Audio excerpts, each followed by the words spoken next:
pop-up box that says recording in progress. All right. It's official. This is a podcast now. Yeah, two friends doing a podcast.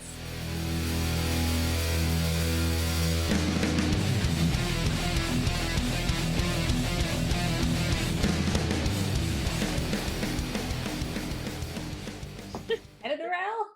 Love that sound. This is the QTB podcast. I'm Al, he, him, or they, them. And this week we are going to be covering some sensitive topics relating to body image, and we'll be discussing eating disorders.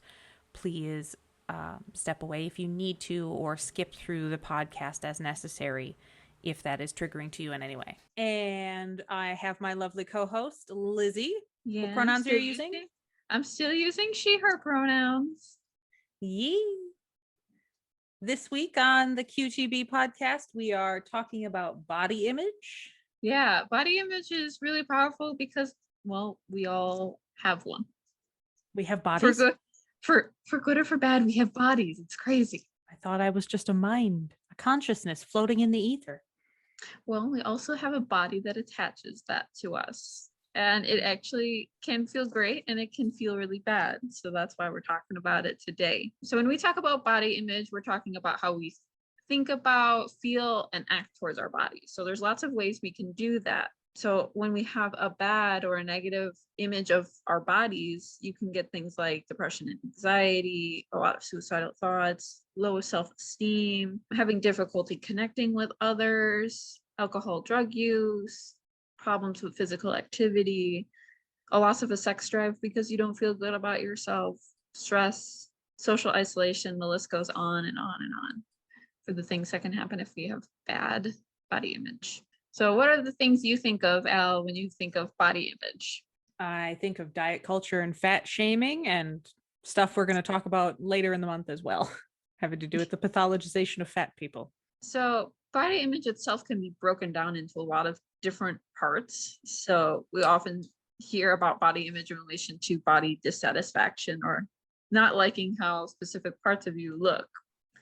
So for me, some time ago, it was that I wasn't at a healthy enough weight. So I was dissatisfied with how my stomach looked. And that can be in relation to your size or not. I can understand that. I am a fat person. Society is constantly telling me that I need to not be a fat person, which I'm very excited to talk about later. We'll have many words. Over time, sometimes you can get a body preoccupation, which is you think about your body all the time and how you see yourself in it. So you can spend so much time thinking about, man, I wish I was thinner. I wish I was like this, and wanting to sometimes mask that. But you spend so much time of your time thinking about it that it gets tiring.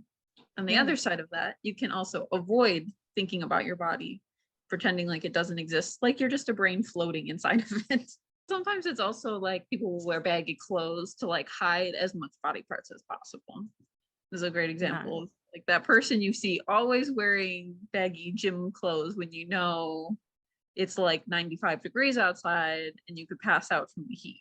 Or not owning mirrors. Yeah, or like just covering them up. Like, I don't want to see what I look like. There's also this just really interesting thing of image in like thin people feeling like they are fat, which is two things. So it's society telling you that you should be absolutely thin. You should be like supermodel thin who starve themselves so they can walk down a runway. But there's also just like in your head, seeing yourself worse than you are perpetually forever. And then if you gain any weight, that is terrifying, and a lot of people fear gaining any sort of weight, especially like for some mothers, pre-pregnancy is really difficult because they're like, I know I'm going to gain a lot of weight, and struggling with that after the child is born too. They're literally carrying a human being. They are supposed to put on weight. It's called a growing child. And that makes it harder, right? Because you're like, I know this is happening, but once they're born, like expect to go back exactly how they were when like organs had moved. Things have changed in your body because of that. Sometimes you'll have an internalization, kind of like we were talking about before, of feeling like thin equals happy, popular, success just by based on your size. So sometimes like fat people are not successful and they have lots of shame put towards them. So if I'm thinner, that means I'll be happier, be able to succeed more. instead of the body that they have. Right. It's less about is your body healthy and more are you just the size I want, which isn't healthy. And throughout the whole time today, we'll be talking about these two topics the most, which is body dysmorphia and muscle dysmorphia. What do you know about these, Al? I'm familiar with the term dysmorphia, and I know what bodies are and what muscles are, but I've not heard of muscle dysmorphia. Yeah. So for our listeners, how would you describe body dysmorphia? Body dysmorphia is going to be living in the realm of your mental image and your real body aren't quite lining up. So when you kind of see yourself, there's an internal issue. Your mind is having an issue because what it perceives to be your body and what your body actually is aren't aligning. Yeah, and science for the most part agrees. So science is saying there's a flawed part of your natural body that you want to be fixed or to be perceived different. So for instance, I talked about my stomach earlier. So like my stomach is not at the size that I wanted it to be. So being hyper focused on that and needing to fix that and that being a flawed part of my body. Muscle dysmorphia is similar to where there's some amount of fear about not being strong enough or wanting like a toned body, like a body that presents as strong. We're going to talk about it later, but for some gay men, being hyper focused on being very muscular and very strong, or feeling like I don't have enough muscles or I'm not strong enough. Call it the Captain America effect. You're either Captain America before they injected him with all of those chemicals, or you're Captain America after. Yeah, and everyone wants to be the one after. Everybody wants to have America's ass. Frame that entire metaphor around that joke. So for most of the time, science has really only studied men and women.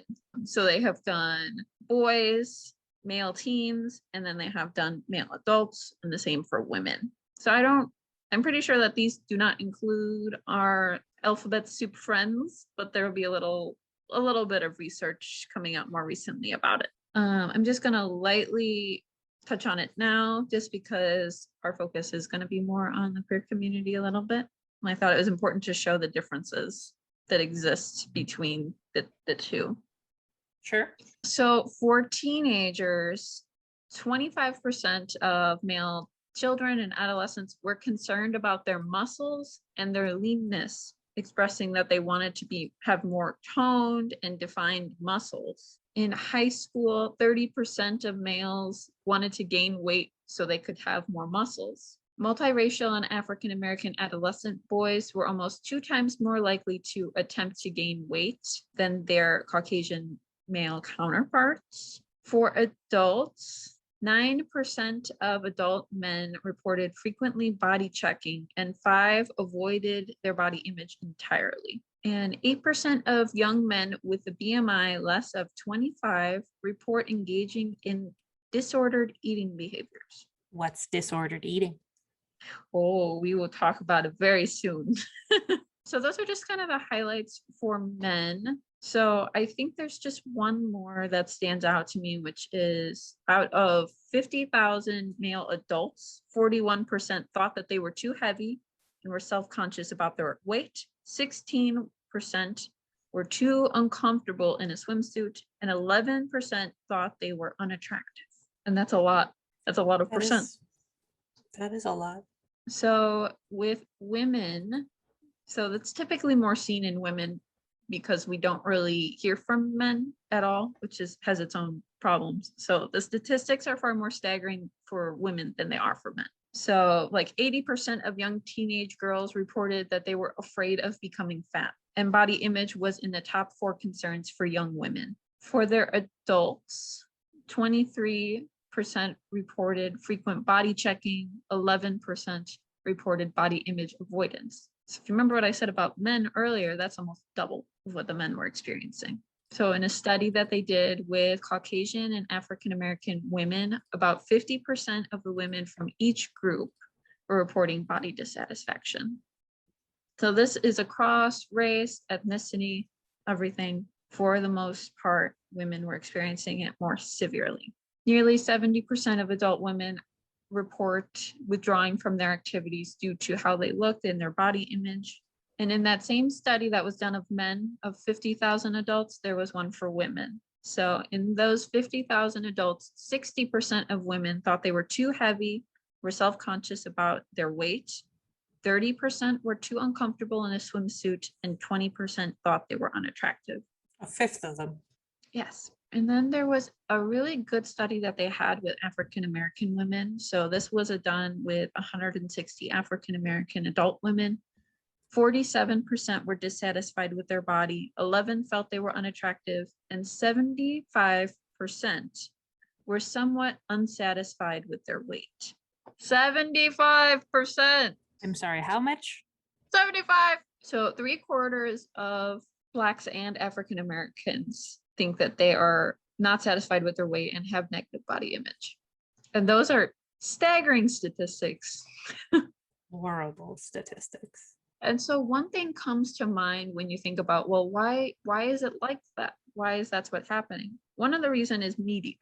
So you can think of, at first it was television, right? Like in the 50s, seeing normal white families during that time. There was lots of, oh, well, you should be thin. Women should know when to know when not to speak. That was when a lot of rules, unspoken rules, were set into place.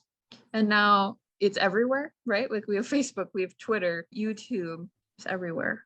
You have it on your phone. You can check it when you're at work. You can check it if you go to the bathroom.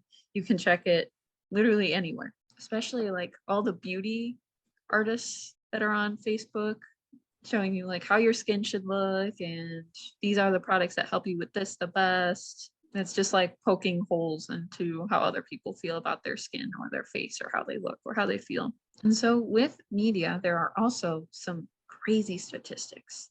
One of the ones that stood out to me the most was in a study of young girls that were adolescents, so ages 13 to about 17. 50% said they wanted to be as skinny as the models in fashion magazines and those kinds of media. Now we have pictures of them that come on Facebook too. It's like another added layer. You know, when we were young, they had Barbie dolls. They still have Barbie dolls, but less people buy them now. But, well, Barbie's been around for 75 years. Have you ever looked at a Barbie doll? She's not proportionally a living human, because if the Barbie doll that I grew up with, and most of the dimensions of all Barbie dolls haven't changed very much. If that was a real person, her spine would break because her rib cage is too big for the width of her waist. So just showing someone a Barbie doll reduces self-esteem and increases a desire for thinness in girls ages 5 to 8. So that was happening with 5-year-olds, 6-year-olds, 7-year-olds, 8-year-olds, where they saw that and said, I want to be like Barbie, right? And it goes up to adolescents, like 69% of girls that looked in magazines felt like that had influenced their ideal body weight, and 47% wanted to lose weight after seeing it.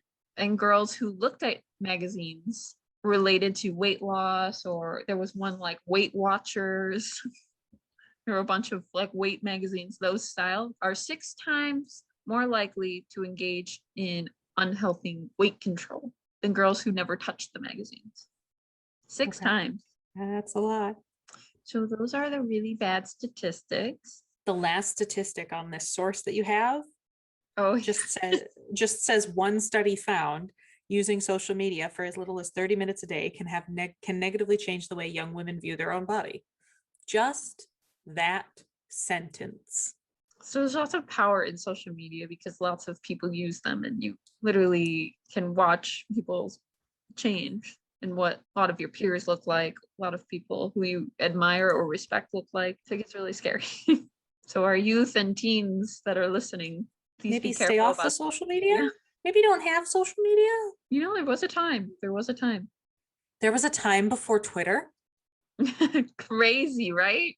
So it makes me think about how it does for us and for our peoples. It's also very sad and very scary. There is limited research, but the ones that exist tell us this. Gay and bisexual boys are significantly more likely to have fasted, which is eating during specific points in time or restricting when they can eat food and how much, vomiting, taking laxatives, diet pills to control their weight in the last 30 days. And if we think about gay males, so they only typically represent only 5% of the male population, which with science, keep in mind, these are the ones that are out. These are people self-reporting that they are gay. Yes. 42% of the ones who have eating disorders are gay or acknowledge having some sort of eating patterns. So of the study of the data that this particular bullet point set is using, 5% of the sampled population were gay men. Of the total number of men who said they had an eating disorder or have some form of disordered eating, however it was asked, 42% of that number identified as gay. So, so nearly half of the people identifying with an eating disorder come from that 5%. Yeah. There you go. So it's a huge chunk. Yeah. And along the same line, they were also 7 times more likely to report binging and 12 times more likely to report purging. So binging is eating a lot of food at one sitting, and purging is using laxatives, vomit up the food that they eat is purging. High-speed evacuation. And I'll briefly touch on that when we get to the eating section. So that is 7 and 12 times more likely than heterosexual males. So gay and bisexual men also had a higher lifetime of having some sort of eating difficulties like bulimia and any sort of eating difficulties. So having regular food intake, monitoring the type of food that they have, they're more likely to have those over their whole entire life. With women who identified as lesbian, bisexual, were almost twice as likely to report binge eating at least once a month in the last year. So women reported it, it seems much less based on the information that we have. That doesn't mean that it didn't exist. Yes, binge eating. Specifically binge eating.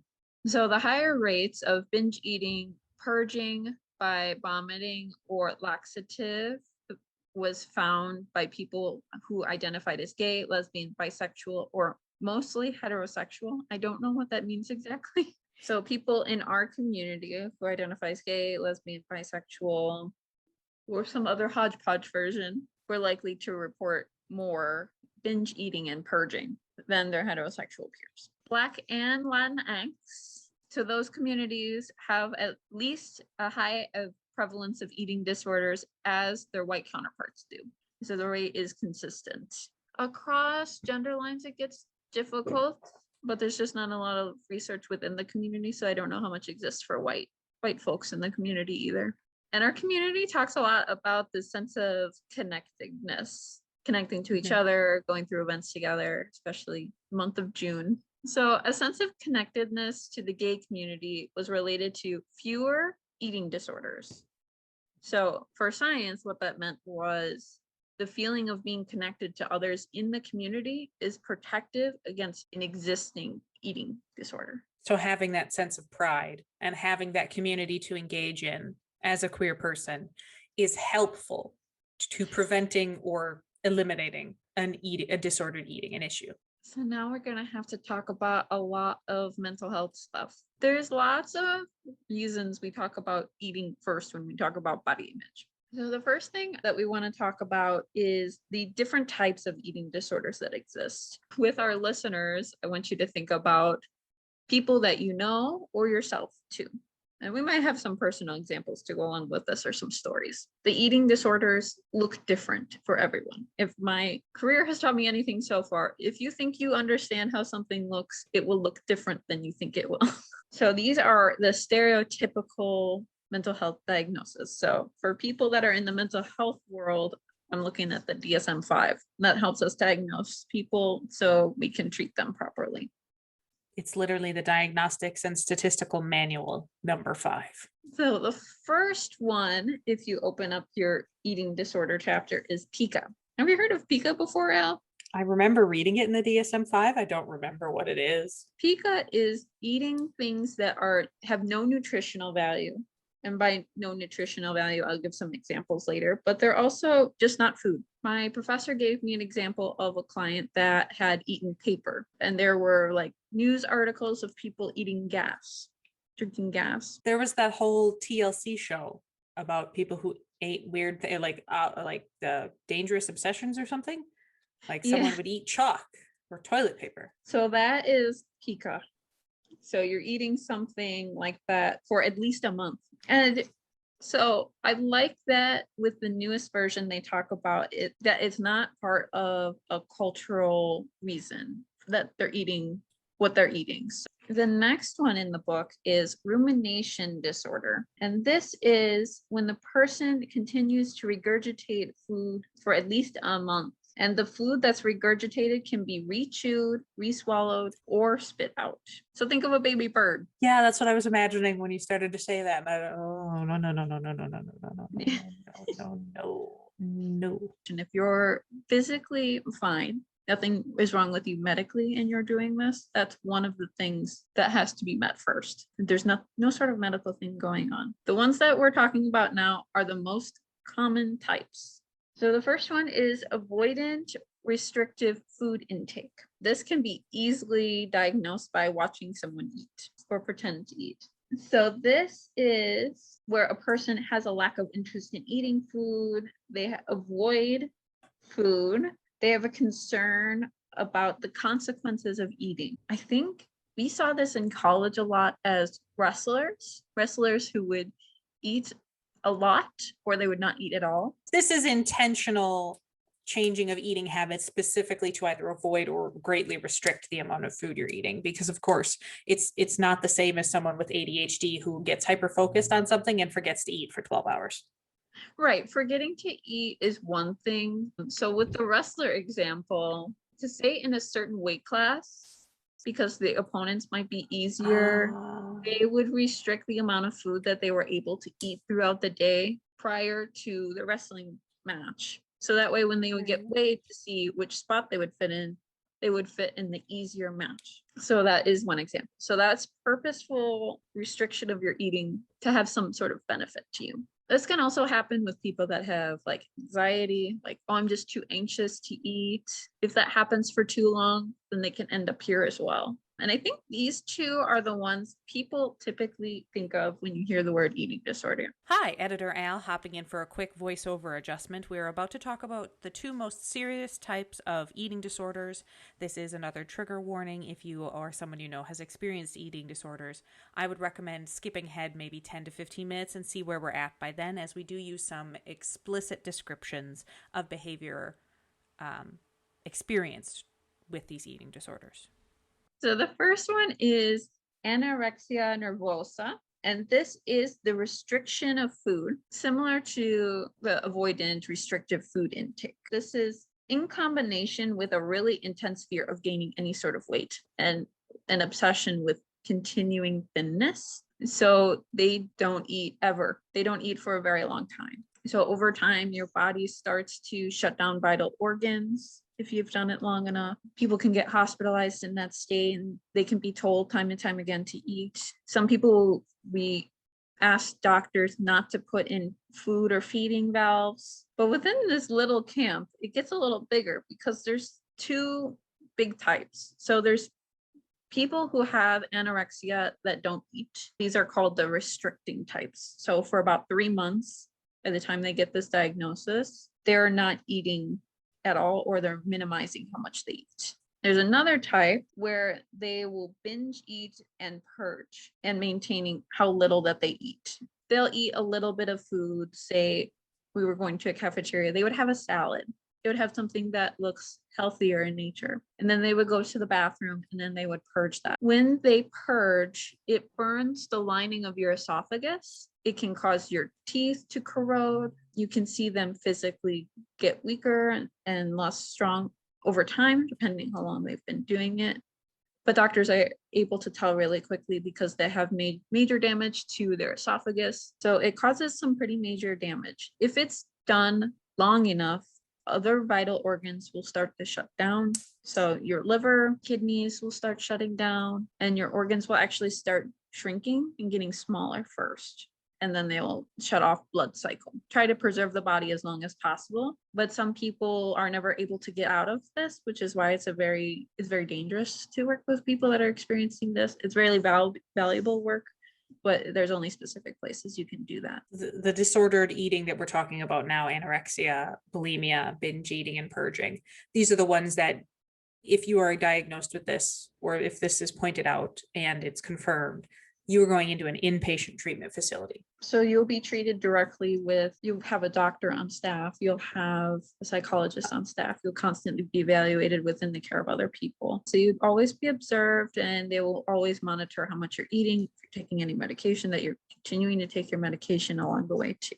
So that is one of the most scary ones, but there's another one. Yep. The other one is bulimia nervosa. And they're in a similar family, I would say. People with bulimia will eat as much as they can. They'll eat a lot of food. So think about a person that has worked out for like 3 days straight. That would be the kind of amount of food that you would expect the person with bulimia to eat. And then they would also go into the bathroom and purge in whatever way that they prefer. But they mostly feel like they can't control how much they eat. And with bulimia, not everyone purges. Sometimes they just eat a lot and they're incapable of stopping that. So these will also be under the care of people in the hospital as well. That kind of eating behavior, whether it's purging or not, is still very damaging to your body's organs, and your metabolism won't know how to react. When we think about the types of things that their body is going through, so think about eating that is a lot faster than what is typical for an average person. They'll eat until they're uncomfortably full. They'll eat large amounts of food when not feeling like they're hungry, but feeling like because they have to eat. They'll always feel embarrassed about how much they're eating. So they'll typically like hide in their rooms or try to avoid eyesight of other people when they're eating. And then there's usually after the eating, feeling disgusted with themselves, feeling depressed, feeling guilty about it being a continuous cycle, not feeling like how to get out of it. So sometimes they might just have the binge eating. They might not have the urge to like they have to eat all the time. And that is where the binge eating diagnosis exists. So this is where there's a period of time where they're eating a lot of food, but it's not like they're eating like that all day. It's only like, oh, at dinner time, I eat a lot more than I usually do. These are the people that will get the binge eating diagnosis. With your eating too, think about that. It's also a part of your own mental health in a lot of ways. So people with depression, anxiety, trauma, etc. There's so many diagnoses that eating is a part of them. You can develop an eating disorder as a result of something like having disordered eating as a part of your depression. And if it goes untreated, it can turn into, say, bulimia.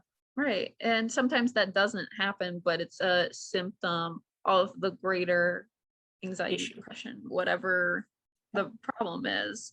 But there's a reason that is asked a lot during your first meeting with mental health counselors or psychiatrists or whoever you're seeing in the mental health world. They'll always ask you how you're eating and how you're sleeping, because that is a center point of where you're put exactly. But we can't talk about that without also not talking about body dysmorphia. So they recently, in this version, put this under OCD, which I think was a great idea. OCD is obsessive and compulsive disorders. These are people that have thoughts, and in the thoughts, it could be something like, oh, there's germs everywhere around me. This is a pretty common one. Oh, there's germs all around me. And to have the thought leave their head, they need to wash their hands a lot. So within the same section of that, we also have body dysmorphia. And as we go through this, you'll be able to see why it is here. So for body dysmorphia, we talked briefly about it before, but this is the clinical version. You have thoughts about your defects or flaws in your physical appearance. Right? So like I talked briefly about like my stomach. So we can use that example as we go through the rest of this. So you focus on that defect or flaw, and at some point you start to do repetitive behaviors to try to get the thought of that body part out of your mind. So I don't like my stomach. So I start hitting it whenever I start thinking about it. But I have to do it maybe 10 times before the thought can leave. So that is one of them. Some people can skin pick. They check the mirror a lot. There's different things that people can do to help with that. It's that they can do that, or they can do something in their head. So I compare my stomach to supermodel stomachs, and that can help the thought to leave my head. Like, now you have a new thought, right? Like, I want to look like that's what my stomach should be looking like. That is why body dysmorphia is here as part of OCD, which is why I'm glad that they moved it here. It makes a lot of sense because it's the dysmorphia part is the obsessive thinking about your body and its flaws. And there's a specify section to this, which is muscle dysmorphia, which we also talked about earlier, where the person is thinking that his or her body is too small or their body is too small. It's not enough muscular, and it's a very specific body area that it's targeted on. It's not like the whole body. It's like a specific muscle or a specific muscle system. It's the Captain America effect. You'll go with this forever. For folks who don't know, because the DSM has some fun things in it. It's like 1,200 pages. It's got a lot of fun things in it. But when we say specifier, we mean diagnostic criterion, extra diagnostic criterion that are more specific. So you can still have body dysmorphia, but you're having that very specific niche about your muscle tone and particular muscle groups. In other disorders, completely unrelated to eating, you'll have specifiers for like depression. There are different types of depression. You'll have specifiers for different, I can't think of any of them all of a sudden. Oh my goodness. Specifiers for anxiety, like it's generalized anxiety, it's specific anxiety. These are subgroups that still fit the main criteria, but then have additional extra ones that are really important and will change how you'll treat the issue. Right. So we have one more to look at.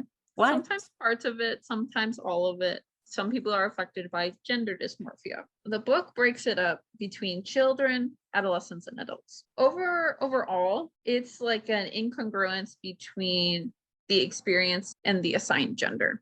So they have a lot of difficulty with the differences or the similarities, depending on the situation, for at least 6 months before they can get this. So I'm going to look specifically at the adolescents and kids version. They're pretty similar, except it presents differently between kids and adolescents and adults. There's some difficulty with primary and or secondary sex characteristics. So that can be your chest, bottom parts, your penis, vagina, those kinds of things. Secondary characteristics like facial hair, tone of voice, pitch of voice. So for this affects primarily trans or people who fall under the gender, the non-binary gender umbrellas. So for example, one of my friend's children, when she was 4, she began to exhibit symptoms of like when they were having bath time, a couple times a week, she would stick her penis between her legs and say, "Mommy, look, now I'm correct," because she'd think it looked like her mom's vagina then. That would be something you could characteristically see. Some children will just do that as a form of gender exploration, and it's not inherently a bad thing.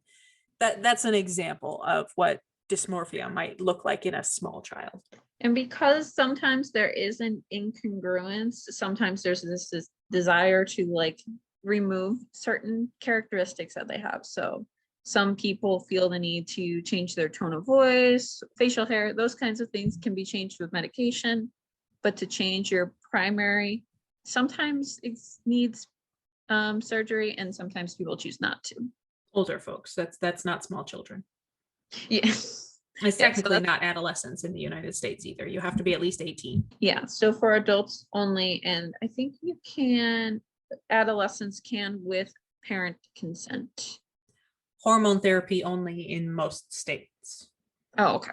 Reconstructive surgery of anybody's anatomy, with the exception of breast augmentation, which can be done at the age of 16 with parental consent in all states that I know of. Genital reconstruction surgery of any kind is going to be an adult. You have to be an adult to consent to it because it is irreversible. For adolescents, if you're treating gender dysphoria with things, the most common is going to be in states where it's still legal, because there are several states where it's no longer legal, would be hormone replacement therapy to prevent or delay or not necessarily reverse, but stop the process of puberty, where it's at, to allow for time, because the body doesn't need to go through puberty between the ages of 12 and 16. You'd be surprised how many human beings go through puberty between the ages of 16 and 25, because puberty takes that long. But especially in households where there's a tumultuous relationship between the parents about how to treat their child's gender dysphoria, hormone replacement therapy can simply be a hormone blocking treatment to delay the process of puberty, so that when either the child or the parents can come to an agreement on what to do, they can go forward. And if that just means taking them off puberty blockers and letting it go its natural course, the way their body would otherwise have done so unaffected, it will just continue to do so. There's also sometimes a desire to be a specific gender or to be treated as a specific gender that can exist. And being mindful of that is really helpful. And I'll explain later why this exists in the DSM. Sometimes there's a strong connection to where you feel like you have typical feelings or reactions of a specific gender as well. So feeling like, oh, I fit in better there. I feel like this. I feel like this. And that would meet that specific criteria. There is also some specifiers with this. One of them is with a disorder of sex development. And this is if someone's body is not able to produce the correct amount of different hormones in the body. So if we think about people that have been changed by doctors, such as intersex people, they would fit into this bubble as well. Corrections would go there. There was some difficulty with developing the correct amount of estrogen, of whatever chemicals were necessary. They would fit this criteria. Another one that exists is if a person is past the phase of transitioning, there's a specifier called post-transition. For a long time, the mental health community has done a lot of bad to the community in terms of alienating them, making them feel like they were sick, like they were not who they were supposed to be. So for a long time, people didn't go to mental health people if they had any sort of difficulty with their mental health. So like any sort of depression, anxiety, suicidal ideation, they just wouldn't go to people to talk about it because there was such a bad reaction. Lots of conversion therapies that had been started. A lot of people were forced to go to them. They were often met with electroshock. Like if I sting you a certain amount of times, that it'll correct you, when really people said, oh, I don't feel like that anymore, and then left and continued what they were doing. The history behind this is important. So up until 1970, either 2 or 3, the American Psychiatric and Psychological Associations, both known as the APA, categorized homosexuality and anything queer, because everything would be lumped into homosexuality, even if you weren't actually homosexual, as a disorder, a problem that had to be fixed. Thanks, Freud. It's his fault. We're just going to blame him today. That same mistreatment continued with trans people and gender dysphoria, which would have originally been known as gender identity disorder, for decades. The queer community doesn't have a good relationship with the mental health community, because in some cases, right up until whenever the DSM came out the DSM-5 in 2013, it was still in that book the same way. Gender dysphoria, what we know of it today as gender dysphoria, would have been gender identity disorder until the DSM-5 came out. The use of gender dysphoria today is more or less a rubber stamp for insurance purposes. Right. Insurance likes to pigeonhole people into achieving therapists, psychologists, some mental health field professional, into allowing them to transition their body. The field as a whole now collectively agrees that it's not our decision to make, and they tend to write the letter anyway, but insurance requires it. So this exists in the US. Yes, in the US. So this exists so that we can help trans people with their experiences. It's not always that it's just gender dysmorphia. Sometimes trans people, other members of the community that experience differences in gender, can come with depression, trauma, those kinds of things instead, and take precedent. But if they're focused on wanting some help with the transitioning process, or if they've post-transitioned and they're wanting some help and are trying to come to terms with their gender, this is what it exists for at the current stance.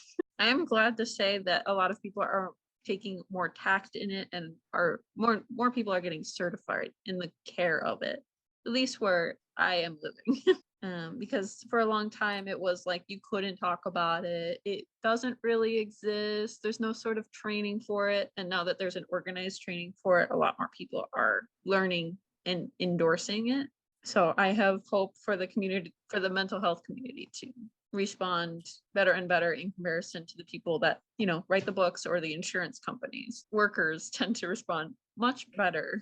And there's a lot of young people who are particularly empathetic, who are also very queer, becoming counselors and therapists nowadays, which is a good thing. Changing of the guard is important. So that's my mental health spiel. I just about licked my microphone because I couldn't words there. So all of that wonderful stuff is more or less a palate cleanser for the rest of this, because the queer community in particular and larger society as a whole have to grapple with the shame and guilt and emotional manipulation that capitalism, marketing, and advertising and social norms that exist framed around capitalism, marketing, and advertising have done to us, that cause all these issues with eating disorders, queer or cishet alike. It starts from an early age, as we've kind of alluded to repeatedly, is that you see these things in your everyday life. And it creates an expectation. It creates a social mores of what the ideal person is supposed to look like. For anyone born before 2000, you might remember what the phrase was. When I was a kid in the 90s and the early 2000s, the hottest body type was literally referred to as heroin chic.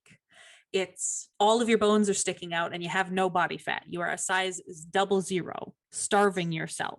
Nowadays, if you look at the ideal body type, you'd think of Kim Kardashian with the narrow waistline, looking way more like a Barbie, with all the junk in the trunk and having a very curvaceous body. That was not the thing 10 years ago. That was not the thing 15 years ago. This all just leads into how society changes its standards and how we're using those changing standards, those trends, to manipulate people and cause diet culture and to cause a lot of unhealthy things, and how the medical community isn't exactly doing a good job about it. We'll talk about that one, not next week, but the week after. So parts of eating disorders and talking about disordered eating for the whole of our culture in the US is going to be talking about diet culture. Right now, the biggest diet trend that everyone does is keto. A few years ago, it was the Atkins diet. A few years before that, it was Weight Watchers. You've got things like juice cleanses and fasting and all of these like nutritional weight loss companies like Herbalife or whatever that purport that if you eat their smoothie mix or some shit, you're going to lose weight. This culture of you always have to be doing something to improve your weight rather than improve your health. But it's this societal expectation that you must always be looking to improve your body regardless of where your body is at, because it's not, well, if you're over this weight, you should be dieting. That's not the message. It's you should be dieting wherever you are, whoever you are, and what size you are. There's little to no care about whether or not your body's actually healthy at its current weight and if it's functioning at its optimum. That leads into our discussion about the BMI, or the body mass index, which is an incredibly inaccurate and artificially maintained measurement, big air quotes, that determines what percentage of body fat you supposedly have in your body based solely on your height and your weight. It doesn't take into account bone density or bone mass. It doesn't take into account if you're a person with dwarfism. So if you're a little person who actually is going to be different, where all of your bones are literally different. It doesn't take into account whether someone might have a musculature disorder. There are people who live with a disorder where their body just converts everything to muscle immediately. Mm-hmm. And if you measure them using the BMI, they're going to say you're overweight when your body literally doesn't have fat. It only has muscle, because it's an arbitrary crap mathematical equation that's supposed to tell you how much body fat you have when it doesn't take into account anything except your height and your weight. The BMI has also been artificially inflated. In 1998, the US NIH, the National Health Institute, or the National Institute of Health, and the CDC, the Centers for Disease Control and Prevention, both agreed to simply change the threshold of what is considered a normal or overweight threshold between them. So before 1998, if you had a 26% body fat, you were normal. You were in the normal healthy body weight, BMI range. In 1998 and onward, you would be considered overweight because they lowered the threshold from 27.8 to 25. Arbifucking-trarily, because is 2.8% going to make any difference on a number that's not actually calculating anything worth a damn? No, it's not. And doctors and the medical community at large use it to determine whether or not someone's deserving of good treatment. Because fat shaming and fat phobia and fat pathologizing, again, we'll talk about this in a couple of weeks, is rampant in the medical community. It's also rampant in the queer community because of the shared traumas queer people have, the mistreatment we experience in school, the mistreatment we even experience between ourselves, especially when we're younger. Queer teens are more likely to have body image issues, just like any teen is, but it's going to be even more so because they don't have representation of queer people just living their lives like that as much as they used, or like, well, at least when I was growing up, we kind of do a little bit more now, but it's improving. There's a lot of stigma associated with being overweight in the larger culture and in the queer culture. In the gay communities specifically, part of our culture is actually predicated on this problematic size judgment. It's you have labels like twinks and bears and different types of queer people, different types of gay men. Those are things that are predicated on size. There are muscle men in the gay community who are essentially hypermasculinizing themselves, expecting to be as masculine presenting as possible by having as much muscle mass as possible, to be as buff as possible. In the 80s, that was kind of the thing. You wanted to be a hairless, buff man in the gay scene to be hot. It changes over time, as we can clearly see. But it's caused a lot of body insecurity in the queer community, and just generally the lack of representation and good body health science for people who are trans. You'll see a lot of gender dysphoria. There's a debate about whether or not gender dysphoria is required to be trans. And part of gender dysphoria can be a body size and a body image issue. So I am a fat person. I'm also trans. I have a lot of issues, especially when I was more masculine presenting as a fat trans person, because all of the remedies for body dysphoria are built and designed for and by thin people. So binders are a garment of clothing, sort of like a highly structured sports bra that you can wear. They aren't actually designed by or for fat people, ever. They never quite make a person with a large chest or a person who is fat, because you can have large boobs and be a twig too. That's okay. Boobs are boobs.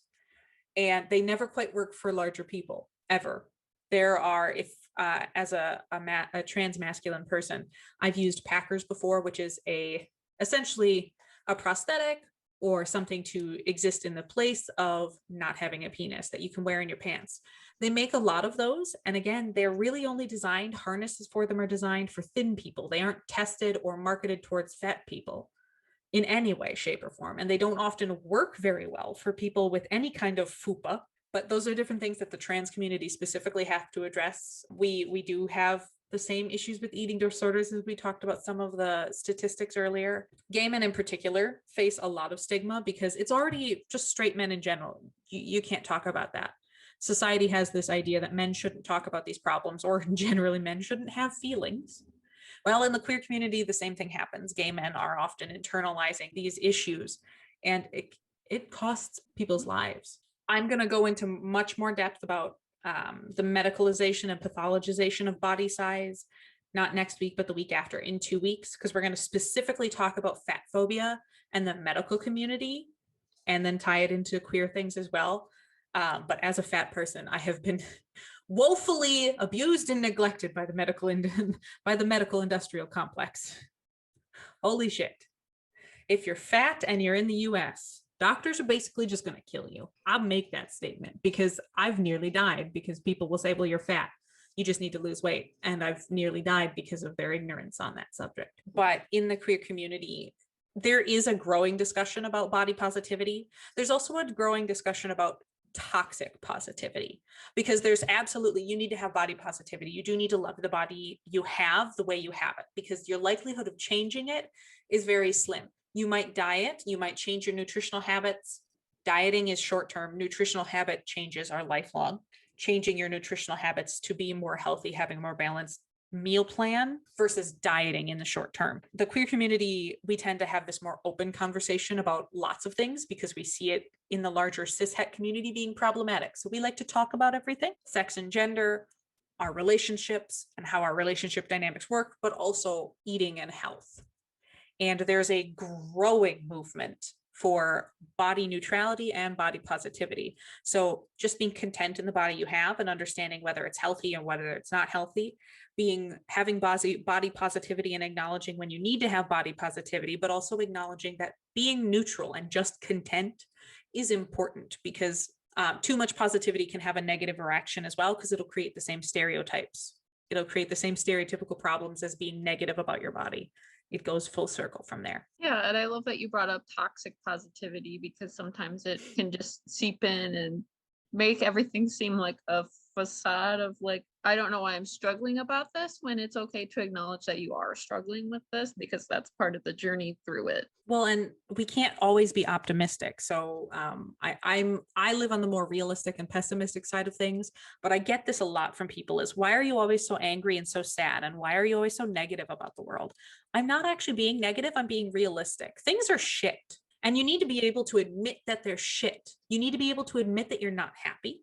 You need to be able to admit that you're not content with yourself, and being honest about it, rather than just saying, well, I'll fake it till I make it. I'll say I love my body until I do. That's not actually going to happen like that. You have to put real work into it. And especially in the mental health field, the real work that you do with counseling is admitting these realities and coming to terms with them, being able to live with them. Doesn't mean a fat person's always going to be is okay to be unhealthy. If your body is in physical need of change, then you should make steps, but with a doctor who understands and who's willing to help. Yeah, so overall it's been kind of a sad day, so we wanted to end on some hopefulness. So I need hopeful Al to come out, please. What is hopeful Al? Al is only a rage ball. Well, there are lots of things that you can do to manage your eating and overall body image. So with your eating, we talked about before, like hospital care is the best if you're going through eating disorders and those kinds of things, but also talking to a mental health counselor that is trained and able to handle the concerns that you have is beneficial, and they can help refer you to the services that can help you, and they're open to criticism, right? Like, we'll take criticism much easier than we will if you just don't come, if you don't show up. It's harder for us to deal with that. You can also think about body over time. There's an exercise that some people like to do that's like a body journal. So thinking about when your body when you were a kid, and then thinking about your body when you were a teen and you went through a lot of changes to the body you have now. So thinking about, oh, like my legs have grown since then, or I started getting a lot more hair when I was this age. Like reflecting on the changes your body has been through can help to center you a little. There is a helpline, chat line, and text service that's, from what I can see right now, mostly, at least in the US, that's mostly during more business hours and daylight hours. So it's not 24/7 yet, but there is a helpline for people struggling with eating disorders through the National Eating Disorders Association. Is that what the A? Yeah, Association. And I'll put that information in the description this week. There are resources for some basic help. Finding a counselor in general is step one.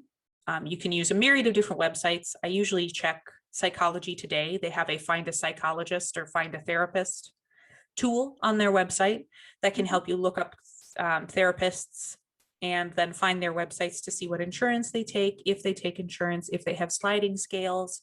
Typically they'll talk about that, and they'll talk about what areas they're able to help you with as well. Yeah, and don't forget to contact your insurance too, because sometimes they have options that also exist. Like my insurance has like, oh, these are ones that are near you that are able to do mental health work through an app. So that can be really helpful if you're trying to find some local places. If you or somebody you believe to be struggling with disordered eating or an eating disorder, seek out help, talk to them briefly. If they are a minor, perhaps talk to their parents or a trusted school official who will be able to help guide them to the help they may need. In the summer, it's probably going to be parents more than anyone else. Yeah, and with school starting again, like our younger audience should be aware of just telling a teacher. If you are the adult, find another adult. If you feel Look at the unprepared.